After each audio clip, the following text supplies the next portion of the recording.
program liputan kuliner daerah. Kekayaan kuliner di Indonesia memang tidak ada habisnya. Dari Sabang sampai Merauke, selalu ada cita rasa yang unik yang menggugah selera. Kali ini kita akan singgah di salah satu daerah di Jawa Tengah, yaitu Pemalang. Pemalang memiliki beberapa makanan yang khas dan legendaris. Salah satunya adalah grombyang, makanan berkuah dengan ciri khas rempah yang kuat. Untuk mengetahui lebih lanjut mengenai makanan ini, mari kita simak laporan langsung dari rekan saya Muhammad Fahri Hadian yang kini sudah berada di lokasi. Ya, terima kasih Rohmah. Jadi pemirsa, saya sekarang berada di nasi grombyang Pak Waridin pemirsa. Pasti kan bingung pemirsa, ini apa? Grombyang itu apa sih sebenarnya? Jadi grombyang itu adalah makanan nasi dengan daging sapi atau kerbau yang disiram kuah kaldu. Namun memiliki cita rasa khas karena menggunakan bumbu rempah. Nah, untuk mengetahui lebih lanjut, let's kita masuk ke dalam.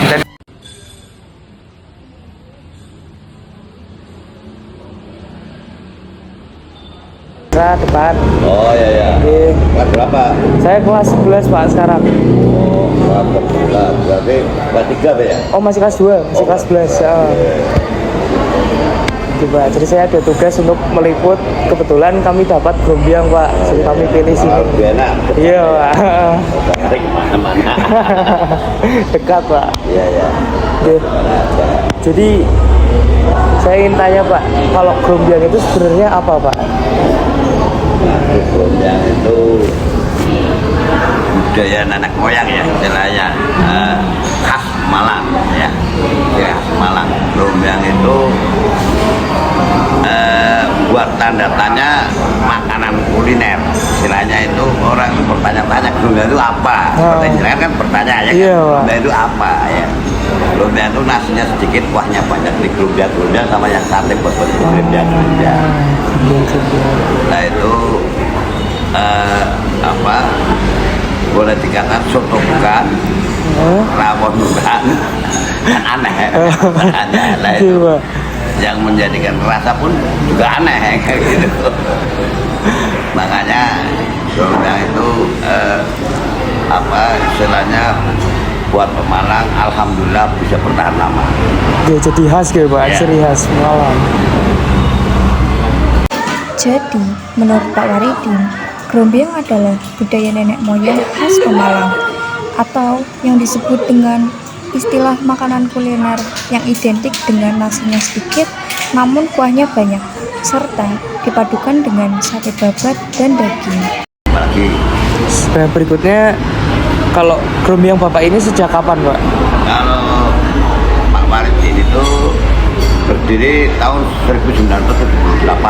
Pak Waridin itu generasi ketiga. Oh, generasi ketiga. Ya, sudah 47 tahun. Dari 78 ya sampai sekarang 25 ya. Ya, 40 tahun. Saya generasi ketiga. Kalau pengarangnya itu namanya Mbah Sanya. Mbah Sanya. Ya, orang Kelurahan Kebon Dalem. Berarti asli Pemalang ya Pak? Asli Pemalang. Itu memang Kelurahan Kebon Dalem itu banyak menciptakan masakan-masakan yang aneh-aneh. Kalau berarti yang pertama di Pemalang ini yang menciptakan siapa Pak? Mbah Sanyan itu namanya. Mbah Sanyan. Ya, itu Mbah Sanyan. Terus keduanya Pak Bugel. Ya. Terus Sajiwarso. Ya. Terus saya. Nah, kalau lokasi grombyang ini berarti tepatnya di mana Pak? Enggak, dulu tempatnya di Masjid Agung. Oh, dulu pertama? Ya, kalau zaman dulu itu kebanyakan orang jualan. Itu Masjid Agung itu biasanya kebanyakan posnya di alun-alun. Alun-alun itu depan Masjid Agung itu pasti banyak pedagang kaki lima zaman dulu. Pasti itu paling ramai. Jadi pusat ya Pak? Ya, setelah itu di depan Masjid Agung itu ya sudah sekitar 100 tahunan ya, 100 tahunan itu lebih lah bahkan. Itu setelah berapa tahun dibongkar, nggak boleh orang jualan buat keindahan. Ya, alun-alun sekarang kan buat keindahan, ya kan, tidak boleh orang pegang kaki lima, ya. terus dipecah menjadi dua, satu lari ke Pasar Anyar itu yang alun-alun ke utara, yang satu ke selatan.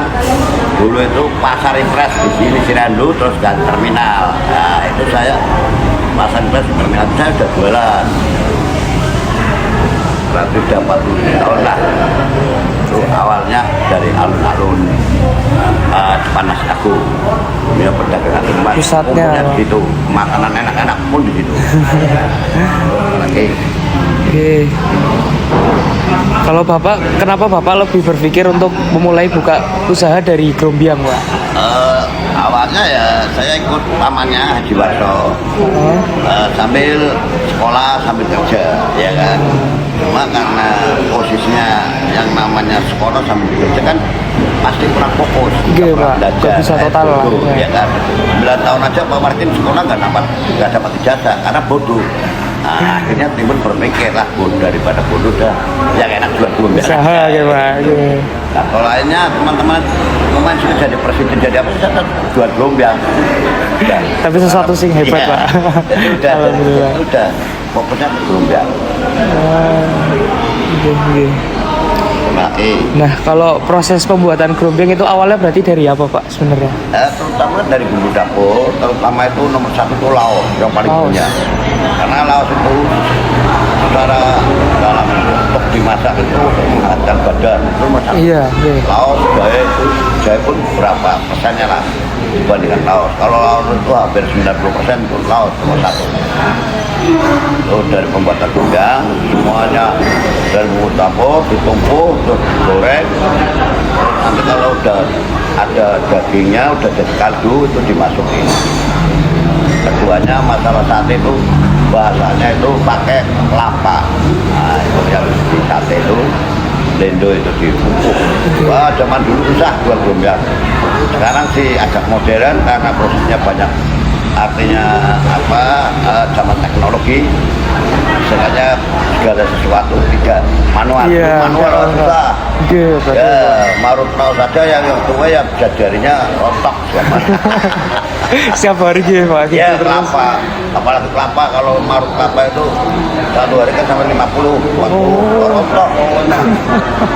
Zaman dulu susah lah ya, tapi apapun susah kita tidak pernah menyerah, tidak pernah mengeluh karena memang itulah pekerjaannya. Kalau sekarang masih ngeluh ya, karena ada barang yang enak apa yang susah. Ya, apalagi. Kalau per hari itu berapa porsi Pak biasanya?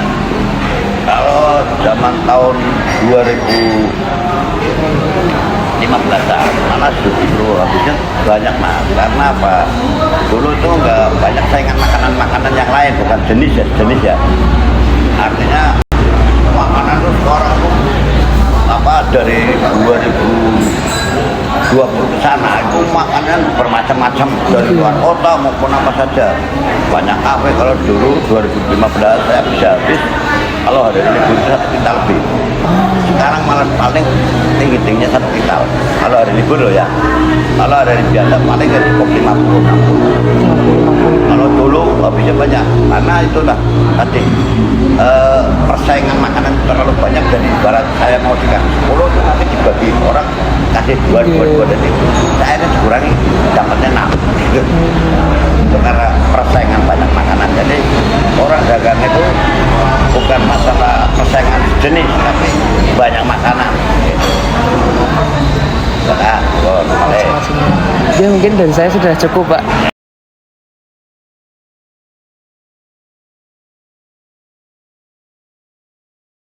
Nah pada kesempatan kali ini tadi kan kita udah tanya-tanya sama penjual. Sekarang kita cobain nih Grombyangnya ya.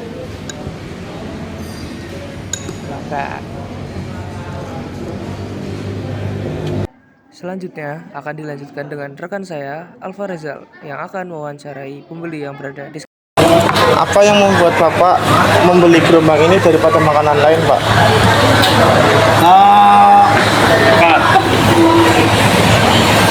Ya suka aja karena emang udah dari dulu karena lebih apa ya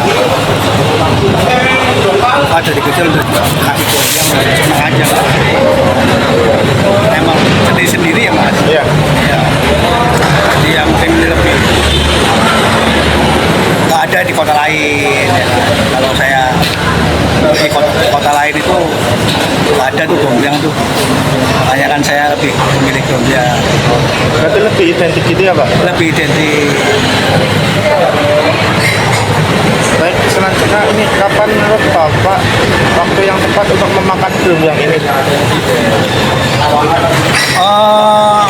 Kalau menurut saya sih kapanpun ya, pagi, siang, malam. Siapa yang membuat Bapak tertarik untuk makan di sini? Teman atau siapa? Maksudnya gimana Mas? Yang membuat Bapak tertarik untuk makan Grombyang di sini? Bisa teman, bisa saudara, bisa siapa aja? Oh ya boleh teman, karena mungkin diajak teman. Baik, selanjutnya di mana tempat yang menurut Bapak ini menjual Grombyang dengan rasa yang paling sesuai dengan yang Bapak sukai? Rasa yang paling sesuai. Di sini di Pak Waridi ini ya saya suka. Ada lagi Pak Toli. Siapa Pak? Pak Toli. Pak Toli. Ya. Kenapa Bapak memilih makan Grombyang di sini? Ini kalau di sini nggak banyak gajinya Mas. Oh, nggak banyak Iya. gaji. Tahu ya? Ya, Gajinya tahu. Lemaknya banyak. Nanti Bapak lebih memilih yang full daging. Iya, yang daging. Enggak, ini kuahnya yang bikin banyak ini. Tapi kan dia lain. Ya, soft ya, begitu banyak lemaknya kayak yang lain. Bagaimana pendapat Bapak tentang rasa Grombyang ini? Pendapat Enak, enak. ya enak sekali. Ya, baik, sudah Pak. Ya sudah. Terima kasih. Oke. Nah, jadi pemirsa, itulah tadi wawancara singkat saya dan juga rekan saya dengan pembeli dan juga penjual yang ada di Grombyang Waridin ini. Nah, kita dapat simpulkan bahwa di Grombyang Waridin ini, walaupun sudah banyak persaingan makanan ya di zaman era modern ini, tetap bisa bertahan dan selalu memberikan cita rasa khas yang unik tersendiri buat Pemalang.